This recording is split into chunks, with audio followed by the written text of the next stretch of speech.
Welcome to my YouTube channel. അപ്പോൾ guys, എൻ്റെ നാട്ടിലത്തെ ഉത്സവമാണ്. നിങ്ങൾ കിയൂർ പൂവടിന്ന് കേട്ടിട്ടുണ്ടോ? അതുപോലെ കിയൂർ ചന്താന്ന് കേട്ടിട്ടുണ്ടോ? പിന്നെ നമ്മുടെ ചൊവ്വ വലത്തെ വെടിക്കെട്ടിനെ കുറിച്ച് കേട്ടിട്ടുണ്ടോ? അപ്പം നമ്മുടെ നാട്ടിലത്തെ കിയൂർ മഹാശിവക്ഷേത്രത്തിലെ ആറാട്ട് മഹോത്സവമാണ് കേട്ടോ ഇന്ന്. അപ്പോൾ ഇതെൻ്റെ ഇവിടുത്തെ നമ്മുടെ നാട്ടുകാരുടെ സ്വകാര്യ അഹങ്കാരമാണ് കേട്ടോ ഈ ഒരു ഉത്സവം എന്ന് പറയുന്നത്. അപ്പോൾ ഇതാ നാടും നാട്ടുകാരൊക്കെ ഒന്നിക്കുന്ന വലിയ ഉത്സവമാണിത്. ഇവിടുന്ന് പോയ ആൾക്കാർക്കും വന്ന ആൾക്കാർക്കും ചോദിക്കുന്ന ഒരേ ഒരു ചോദ്യം ഉണ്ടാവുള്ളൂ: നിങ്ങൾ കിയൂർ പൂവടിക്ക് വരില്ലേ? നിങ്ങൾ ആറാട്ടിന് വരില്ലേ? നിങ്ങൾ വെടിക്കെട്ട് കാണാൻ വരില്ലേ? അതുപോലെ നിങ്ങൾ കിയൂർ ചന്തയിലേക്ക് പോകുന്നില്ലേ എന്നൊക്കെ നമ്മൾ കോമൺ ആയിട്ട് ചോദിക്കുന്ന ചോദ്യമാണ് കേട്ടോ. നമ്മൾ കല്യാണം കഴിഞ്ഞ് പോയ ആൾക്കാരും ഇനി അവരവരുടെ റിലേറ്റീവ്സിനൊക്കെ എല്ലാവരെയും കുടുംബസമേതം ക്ഷണിക്കുന്ന ഒരേ ഒരു ഉത്സവമാണ് കേട്ടോ ഇത്, നമ്മുടെ ആറാട്ട് മഹോത്സവം. അപ്പോൾ ഇതാണ് കേട്ടോ നമ്മുടെ ചൊവ്വ വയൽ. ഇവിടെയാണ് വെടിക്കെട്ട് ഉണ്ടാവുക. അപ്പോൾ അതിനുള്ള ഒരുക്കങ്ങൾ നടന്നുകൊണ്ടിരിക്കുകയാണ് കേട്ടോ. അപ്പോൾ ഈ ഒരു ടൈം എന്ന് പറയുന്നത് 3 മണിയാണ്. ഞാനും ഏട്ടനും കൂടെ രാവിലെ തന്നെ എൻ്റെ വീട്ടിലെത്തിയിട്ടുണ്ടായിരുന്നു കേട്ടോ. അപ്പോൾ നമ്മളിതാ ഉച്ച സമയത്ത് പോവാണ്. ഈ ഒരു ടൈം പോയാലേ നമുക്ക് അമ്പലത്തിൽ നിന്ന് തൊഴുതിറങ്ങാൻ പറ്റുള്ളൂ. കുറച്ചുകൂടെ കഴിഞ്ഞ് കഴിഞ്ഞാൽ സൂചി കുത്താൻ സ്ഥലം ഉണ്ടാവില്ല. കാരണം വരവുണ്ട്, എഴുന്നള്ളത്തുണ്ട്. എന്താണ് വരവ് എന്നൊക്കെ ഉള്ളത് ഞാൻ പറയാം കേട്ടോ. നമ്മുടെ ശിവക്ഷേത്രത്തിൽ ഐതിഹ്യം എന്ന് പറയുന്നത് നമ്മുടെ എന്താ പറയുക, കോരി തരിപ്പിക്കുന്ന ഒരു ഐതിഹ്യമാണ് കേട്ടോ. അപ്പോൾ ആ ഒരു എന്താണെന്നുള്ളത് ഈ വീഡിയോ പറഞ്ഞാൽ മതിയാവില്ല. അപ്പോൾ ഞാനൊരു സെപ്പറേറ്റ് വീഡിയോ ചെയ്യാം. അപ്പോൾ പൂവടി എന്താണെന്നുള്ളത് ഞാൻ വേണമെങ്കിൽ ചുരുക്കി പറഞ്ഞുതരാം. വൃശ്ചിക 1 മുതൽ വ്രതം അനുഷ്ഠിക്കുന്ന ആശാരിമാരാണ് കേട്ടോ ഈ പൂവടിക്ക് വേണ്ട ഒരുക്കങ്ങളെല്ലാം റെഡിയാക്കുന്നത്. പിന്നീട് ചിങ്ങപുരം ശ്രീ കൊങ്ങണ്ണൂർ ഭഗവതി ക്ഷേത്രത്തിൽ നിന്നും ഭഗവതി എഴുന്നള്ളി കിയൂരിൽ പോയിട്ട് കിയൂർ വാതിൽക്കാപ്പ് വരെയും കൂട്ടി എഴുന്നള്ളി വരുമ്പോൾ കിയൂരിൽ ആദ്യത്തെ വെടിക്കെട്ട് സ്റ്റാർട്ട് ചെയ്യും. പിന്നീട് ചൊവ്വാവയലിൽ 2-3 വെടിക്കെട്ടിന് ശേഷം എഴുന്നള്ളത്ത് നേരെ പോകുന്നത് നമ്മുടെ കിയൂർ പൂവടിത്തറയിലേക്കാണ്. അത് നമ്മുടെ ഗജവീരന്മാരുടെ അകമ്പടിയോടെ പൂവടിത്തറയെ വലം വെച്ചിട്ട് ഭഗവാനും ഭഗവതിയും പൂവടിത്തറയിൽ ഇരുന്നതിന് ശേഷം പൂവടി ആസ്വദിക്കുക എന്നാണ് നമ്മുടെ ആറാട്ടിൻ്റെ ഒരു കുഞ്ഞു ചരിത്രം. അപ്പോൾ ഡീറ്റെയിൽ ആയിട്ട് ഞാൻ വേറൊരു വീഡിയോയിൽ ചെയ്യാം. കാരണം ഇതിൽ ഒതുങ്ങില്ല ഗൈസ്. എനിക്ക് പറയുമ്പോൾ തന്നെ ഭയങ്കര ഒരു റൊമാൻറ്റിഫിക്കേഷൻ ആണ് കേട്ടോ. ഭയങ്കര സന്തോഷമാണ്. ഇവിടെ എത്തിക്കഴിഞ്ഞാൽ ഭയങ്കര ഒരു സമാധാനമാണ്. അപ്പോൾ കണ്ടില്ലേ, അമ്പലത്തിൽ നമ്മളെത്തി. ഇവിടെ ഒരു പരിപാടി നടന്നുകൊണ്ടിരിക്കുകയാണ് കേട്ടോ. ഇതിൻ്റെ പേരൊന്നും എനിക്കറിയില്ല. എനിക്ക് തോന്നുന്നു കല്യാണം കഴിഞ്ഞ ശേഷം ഞാൻ ആകെ രണ്ടാമത്തെ വർഷമാണ് കേട്ടോ പൂവടിക്ക് കൂടാൻ വേണ്ടി കഴിയണത്. മുന്നൊന്നും വരാൻ വേണ്ടി കഴിഞ്ഞില്ല. കല്യാണത്തിന് മുന്നേ പിന്നെ പറയണ്ട, ഇവിടെ ഫുള്ള് എനിക്ക് തോന്നുന്നു കൊടിയേറ്റം മുതൽ പിന്നെ നമ്മളെല്ലാവരും അമ്പലത്തിൽ തന്നെയായിരിക്കും തൊഴാനും പിന്നെ ഭക്ഷണമൊക്കെ ഉണ്ടാവും, ഭക്ഷണം കഴിക്കാനും മുഴുവൻ. പിന്നെ ഈ ഒരു ടൈമിൽ, അതായത് ഉത്സവത്തിൻ്റെ ദിവസം പിന്നെ ആരും വീട്ടിലേക്ക് പോവില്ല. പൂവടി കൂടാന്നൊക്കെ പറഞ്ഞു കഴിഞ്ഞാൽ നമ്മൾ രാവിലെ വന്നിരിക്കുന്ന ആൾക്കാരുണ്ട്. പിന്നെ ഉച്ചയ്ക്ക് ഈ ഒരു ടൈമിൽ വന്നിട്ട് പൂവടി കഴിഞ്ഞിട്ട് പോണ ആൾക്കാരുണ്ട്. പക്ഷേ ഈ തവണയെങ്കിലും പൂവടിക്ക് കൂടണം എന്ന് എനിക്ക് ഭയങ്കര ആഗ്രഹമായിരുന്നു കേട്ടോ. പക്ഷേ പൂവടി കാണാൻ വേണ്ടി കഴിഞ്ഞില്ല. കാരണം ഏട്ടനുണ്ടായിരുന്നില്ല, ഞാനും അമ്മയമ്മ മാത്രമാണ്. പിന്നെ നല്ല ബ്ലോക്കായിരിക്കും, നമുക്ക് വണ്ടി ഒന്നും കിട്ടില്ല, വീട് വരെ നടന്നു പോകണം. പിന്നെ കൂടെ ഒരു ആൾക്കാരില്ലെങ്കിൽ ഭയങ്കര ബുദ്ധിമുട്ടാണ്. കാരണം സൂചി കുത്താൻ സ്ഥലമില്ല എന്നൊക്കെ കേട്ടിട്ടേ ഉണ്ടാവുള്ളൂ. പക്ഷേ അതാണ് ഇവിടുത്തെ അവസ്ഥ. അപ്പോൾ നമ്മൾ ഉള്ളിൽ കയറി തൊഴുതിറങ്ങി. അപ്പോൾ ഇനി കുറച്ച് നേരം അവിടെ നിന്നിട്ട് ആ പരിപാടിയൊക്കെ കാണണം. എന്നിട്ട് നേരെ നമ്മൾ കാരക്കെട്ടിൻ്റെ അവിടത്തേക്ക് പോകണം. അവിടെ നിന്നാണ് വരവൊക്കെ കാണുക കേട്ടോ, കാണാൻ വേണ്ടിയിട്ട്. കാരണം പിന്നീട് അങ്ങോട്ടേക്ക് നമ്മളെ ടൗണിലേക്ക് കയറാൻ വേണ്ടി കഴിയില്ല. കാരണം അത്രയും തിരക്കാണ്. അമ്പലത്തിൻ്റെ അടുത്ത് നല്ല തിരക്കായിരിക്കും. കാരണം നമ്മുടെ വരവൊക്കെ അവസാനിക്കുന്നത് അമ്പലത്തിലാണല്ലോ. അപ്പോൾ നമ്മൾ അങ്ങോട്ടേക്ക് പോകണം. എന്താണ് കാരക്കെട്ട് എന്നുള്ളതൊക്കെ ഞാൻ വേറൊരു വീഡിയോ പറഞ്ഞുതരാം കേട്ടോ. അപ്പോൾ ഇതാണ്ട് ഈ ഒരു പരിപാടി കഴിഞ്ഞു. ഇത് മാത്രം ഞാനൊരു സെപ്പറേറ്റ് വീഡിയോ ചെയ്യാം കേട്ടോ. കാരണം ഈ അമ്പലത്തിനെ കുറിച്ചൊക്കെ അറിയുന്ന ആൾക്കാർക്ക് എൻ്റെ ഈ ഒരു വീഡിയോ ഇഷ്ടപ്പെടുമായിരിക്കും. അപ്പോൾ എനിക്ക് ഭയങ്കര ഇഷ്ടമാണ് കേട്ടോ ഈ ഐതിഹ്യങ്ങൾ കേൾക്കാനും കാര്യങ്ങളൊക്കെ. അപ്പോൾ ഇതാണ്ട് ഇതൊരു വരവ് വരുന്നുണ്ട്. ഈ നമ്മുടെ അരയന്മാരുടെ വരവുണ്ട് കേട്ടോ. പല ക്ഷേത്രങ്ങളുമായിട്ട് ഇത് ബന്ധപ്പെട്ട് കിടക്കുന്നുണ്ട് നമ്മുടെ ഈ ഒരു അമ്പലം.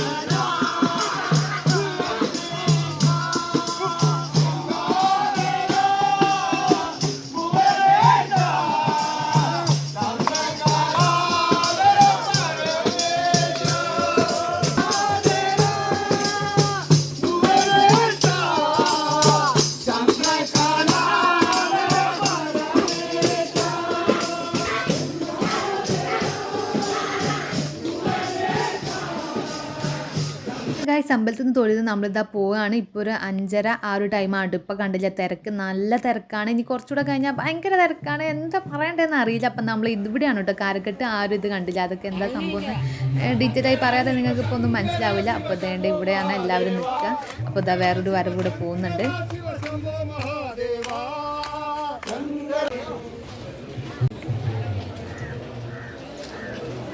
ഏട്ടനാണെങ്കിൽ തിരിച്ചു പോയിട്ടോ. അപ്പോൾ ഞാനും അമ്മമ്മയും മാത്രമേ ഉള്ളൂ. അമ്മ എത്തിയിട്ടില്ല. അമ്മ ജോലി സ്ഥലത്ത് നേരത്തെ ഇറങ്ങണം എന്ന് വിചാരിച്ചായിരുന്നു, പക്ഷെ പറ്റിയില്ല. അപ്പോൾ വരുന്ന വഴിക്ക് നല്ല ബ്ലോക്കാണ് കേട്ടോ. അവിടെ എവിടെയോ വണ്ടി ഇറങ്ങിയിട്ട് നടന്ന് വരികയാണ്. കണ്ടില്ല, നല്ലപോലെ തിരക്കാണ്. അപ്പോൾ അമ്മമ്മ ആ ഒരു ടെൻഷനിൽ നിൽക്കുകയാണ് കേട്ടോ. അമ്മനെ കാണുന്നില്ല, കുറച്ചുകൂടെ കഴിഞ്ഞാൽ ഞാൻ ഇതിലും നല്ല തിരക്കായിരിക്കും. അപ്പോൾ പിന്നെ നമ്മൾ എവിടെയാണെന്ന് കണ്ടുപിടിക്കാൻ ഭയങ്കര ബുദ്ധിമുട്ടായിരിക്കും. ഒരാത്ത ഞാൻ അമ്മമ്മ കുറച്ച് പ്രായമായതുകൊണ്ട് എനിക്ക് ഈ ഒരു ആൾക്കൂട്ടത്തിൻ്റെ അടുക്ക് കൊണ്ടെടുക്കാൻ ഭയങ്കര ബുദ്ധിമുട്ടായിരിക്കും. അപ്പോൾ ആ ഒരു ടെൻഷനിൽ നിന്നുകൊണ്ടിരിക്കുകയാണ്. അതിൻ്റെ അടുക്ക് അമ്മമ്മക്ക് ഇതേണ്ടേ സൊറ പറയാൻ ഒരാളെ കിട്ടിയിട്ടുണ്ട്. അപ്പോൾ അവർ അമ്പലത്തിലത്തെ കാര്യങ്ങളും വരവ് വരുന്ന കാര്യങ്ങളും ഏത് വരവാ പോയത് ഏതും മനസ്സിലാവണില്ല. അപ്പോൾ അവരതാണ് സംസാരിച്ചുകൊണ്ടിരിക്കുക. അപ്പോൾ അതേണ്ട അതിൻ്റെ അടുക്ക് അവിടെ ഒരു പരിപാടി നടക്കുന്നുണ്ട്, പക്ഷെ അത് കാണാൻ വേണ്ടി കഴിഞ്ഞില്ല, അത്രയും ആൾക്കാരുണ്ട്. അപ്പോൾ അങ്ങോട്ടേക്ക് പോയി വീഡിയോ എടുക്കാനൊന്നും കഴിഞ്ഞില്ല. അപ്പോൾ ഞാൻ ആ നിന്ന സ്ഥലത്ത് തന്നെ എന്ത് വലിഞ്ഞത് ആ ഒരു വീഡിയോ ഒക്കെ എടുക്കുന്നുണ്ട്.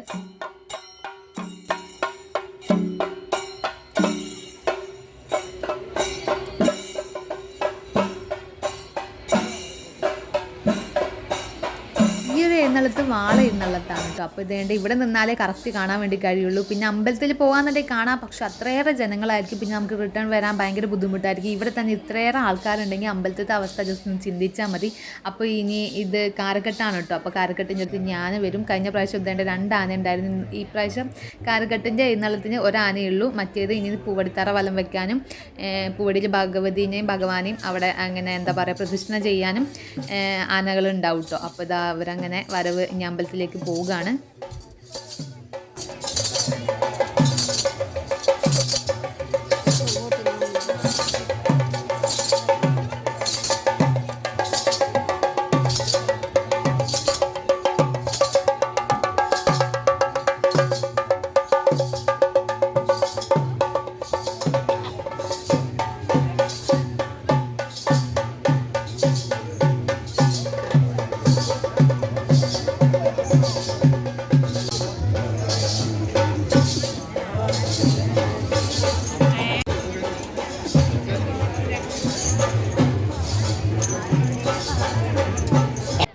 കാരക്കെട്ട്. അപ്പോൾ ഇവിടുന്ന് എന്തോ ചടങ്ങോ കാര്യങ്ങളൊക്കെ ഉണ്ട് കേട്ടോ. അപ്പോൾ ഞാൻ ജസ്റ്റ് കാണാൻ വേണ്ടി പോയി നിന്നു, പക്ഷേ അവിടെ നല്ല ആൾക്കാരാണ് കേട്ടോ. അപ്പോൾ പോയി വീഡിയോ എടുക്കാനുള്ള സെറ്റപ്പൊന്നും ഇല്ല. അപ്പോൾ ഞാൻ നിന്നിട്ട് ചെറിയ രീതിക്ക് വീഡിയോ ഒക്കെ എടുക്കുന്നുണ്ട്. അപ്പോൾ ഇത് പോയി ഇവിടെ നമ്മൾ പ്രാർത്ഥിച്ച് പൈസ ഇടും കേട്ടോ. അപ്പോൾ അത് പോയി കഴിഞ്ഞാലും ഇവിടുന്ന് വരവ് പോയി കഴിഞ്ഞാലും നമുക്ക് അവിടെ തൊഴുത് വരുന്ന ആൾക്കാരൊക്കെ ഇവിടെ തൊഴുത് അങ്ങനെ ആണ് നേരെ ക്ഷേത്രത്തിലേക്ക് പോകുക കേട്ടോ. അപ്പോൾ നമ്മൾ അത് പോയി കഴിഞ്ഞാൽ നമുക്ക് തൊഴാം. അപ്പോൾ അവിടെ അത്ര ആൾക്കാരുള്ളതുകൊണ്ട് ഞാൻ അമ്മമ്മയ്ക്ക് അങ്ങോട്ട് തൊഴാൻ വേണ്ടി പോകാൻ കുടുങ്ങി നിൽക്കുകയാണ് കേട്ടോ. അപ്പോഴത്തേക്ക് അമ്മയെ വന്നിട്ടുണ്ടായിരുന്നു. അപ്പോൾ ഇതിനി അവിടത്തേക്ക് പോവാണ് കേട്ടോ. അവർ എന്താ പറയുക തറയിൽ നിന്ന് പുറത്ത് റോട്ടിലേക്ക് ഇറങ്ങിയിട്ട് അവിടെ നിന്ന് എന്തൊക്കെയോ ചടങ്ങുണ്ട്. ഞാൻ ഇതുവരെ ഈ ഒരു ചടങ്ങ് ശരിക്കും കണ്ടിട്ടില്ല കേട്ടോ. കാരണം അത്രയും ആൾക്കാർ അങ്ങനെ നിൽക്കുകയാണ്, നമുക്ക് ഒറ്റയ്ക്ക് അങ്ങനെ ഉള്ളിലേക്ക് പോകാനും വയ്യ. കഴിഞ്ഞ പ്രാവശ്യം ഏട്ടൻ കുറേ വീഡിയോ ഒക്കെ എടുത്ത് തന്നായിരുന്നു, പക്ഷെ അത് ഇതിലേക്ക് ഡിലീറ്റ് ആയിപ്പോയി. ആഡ് ചെയ്യണമെന്ന് ഞാൻ വിചാരിച്ചായിരുന്നു. ഇതെൻ്റെ ഏട്ടനാണ് കേട്ടോ, വല്യച്ഛൻ്റെ മകനാണ്. അപ്പോൾ അവരുടെ ഇതിലാണ് ഈ ലൈറ്റും കാര്യങ്ങളൊക്കെ ഇവരാണ് ചെയ്യുന്നത് കേട്ടോ. അപ്പോൾ അത് പണിയൊക്കെ കഴിഞ്ഞ് തിരിച്ച് പോവാണ്. സാമിയാണ്, അപ്പോൾ തൊഴാൻ വേണ്ടി സമയമായിട്ട്. അപ്പോൾ നേരെ വീട്ടിൽ പോയി കുളിക്കണം. അപ്പോൾ ഞാൻ വീഡിയോ എടുക്കല്ലേ എന്ന് പറഞ്ഞുകൊണ്ടിരിക്കുകയാണ് കേട്ടോ. അപ്പോൾ ഏട്ടൻ അങ്ങനെ പോയി. അപ്പം നമ്മളിതാണ്ട് ഇപ്പോൾ കണ്ടില്ലേ ലൈറ്റൊക്കെ തെളിഞ്ഞു, നല്ല തിരക്കാണ് കേട്ടോ. കണ്ടില്ലേ നല്ല തിരക്കാണ്. ഇനി ഒരു വരവ് കൂടെ വരുന്നുണ്ട്. ഇത് വരവാന്ന് കറക്റ്റ് അറിയില്ല കേട്ടോ. അപ്പോൾ കുറേ ആയില്ലേ ഉത്സവമൊക്കെ കൂടിയിട്ട്.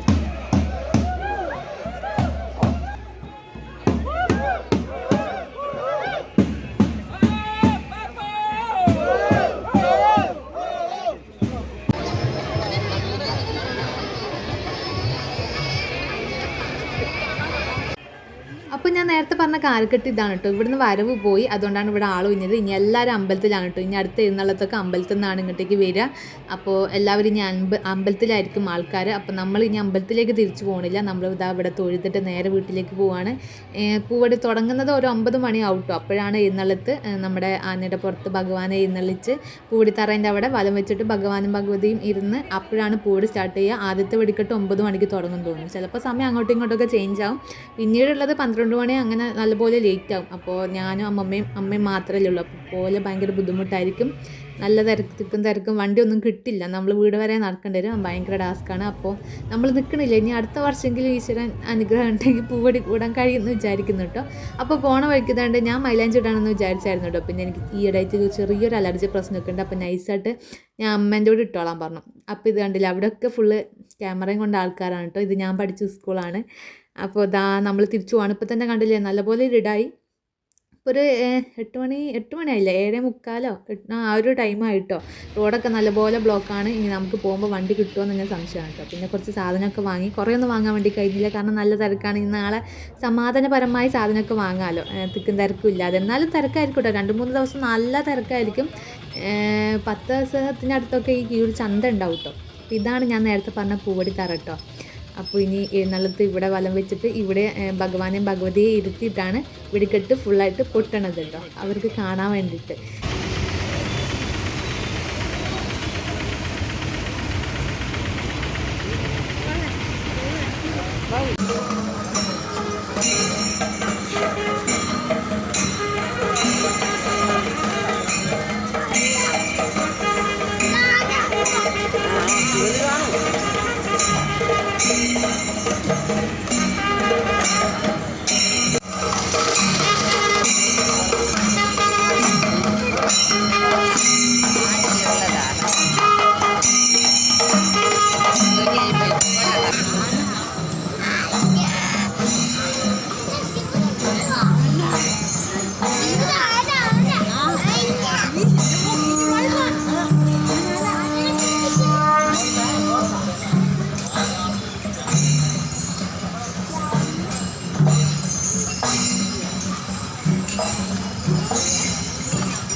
അപ്പോൾ ഗൈസ് ഇത്രയേ ഉള്ളൂ വീഡിയോ നിങ്ങൾക്ക് ഇഷ്ടപ്പെടാന്നുണ്ടെങ്കിൽ വീഡിയോ ലൈക്ക് ചെയ്യാനും ഷെയർ ചെയ്യാനും കമൻറ്റ് ചെയ്യാനും അതുപോലെ ചാനൽ സബ്സ്ക്രൈബ് ചെയ്യാൻ മറക്കല്ലേ. അപ്പോൾ അടുത്തൊരു വീഡിയോ ആയിട്ട് കാണട്ടെ. അതുവരെ ബൈ.